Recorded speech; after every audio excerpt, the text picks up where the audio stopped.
안녕하세요. 박 기자입니다. 일본의 경제보복에 우리나라 정부가 국내 기업들에게 폭넓게 규제를 완화한다고 밝혔습니다.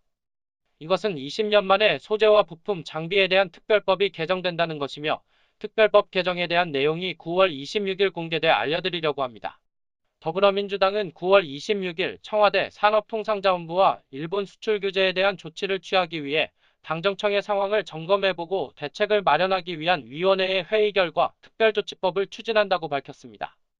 브리핑한 윤관석 민주당 정책위 수석부의장에 의하면 당정청은 소재와 부품, 장비의 경쟁력을 높이기 위해 제도적으로 뒷받침해줄 수 있는 법을 개정하는 회의를 했다고 전했습니다.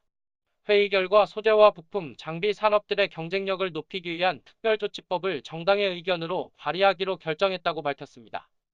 2001년 김대중 정부일 때 만들어진 소재부품 특별법을 모든 부분에서 재개정하며 윤관석 수석부의장은 소재부품 장비의 경쟁력을 높이는 것은 일본의 경제보복이 없었더라도 추진되었어야 하는 정책이라고 강조하기도 했습니다. 정부와 여당은 현재 소재부품에 대한 특별법을 전면 개편하기로 결정하고 개정안을 준비하고 있다며 소재와 부품 범위였던 특별법의 범위를 장비까지 넓히겠다고 전했습니다. 장비란 소재와 부품을 만들어내거나 소재와 부품을 사용해서 제품을 만드는 장치나 설비를 말합니다. 윤관석 수석부의장은 이번 개정안이 전문기업을 만들고 경쟁력을 높이는 것을 목표로 한다고 전했습니다.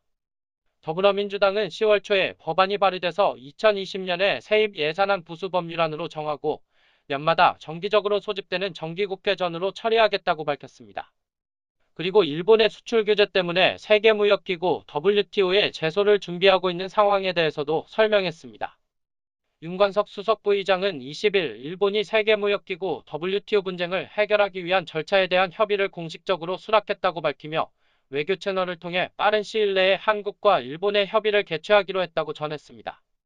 정상적인 거래를 하고 있는 기업들에게 영향을 주지 않도록 수출 통제 제도가 필요하다는 데 공감대를 느끼고 우리나라의 중소기업들의 자율준수 무역거래자 CP 제도가 효과적으로 이용될 수 있도록 제도를 개선하게 됐다고 덧붙이기도 했습니다. 일본의 경제보복에 맞서기 위한 특별조치법이 조속히 시행되기를 바랍니다. 이상으로 일본 경제보복에 대한 우리나라의 소재부품 장비 특별조치법에 대해 알아봤습니다. 지금까지 재미있게 보셨다면 구독과 좋아요 부탁드립니다.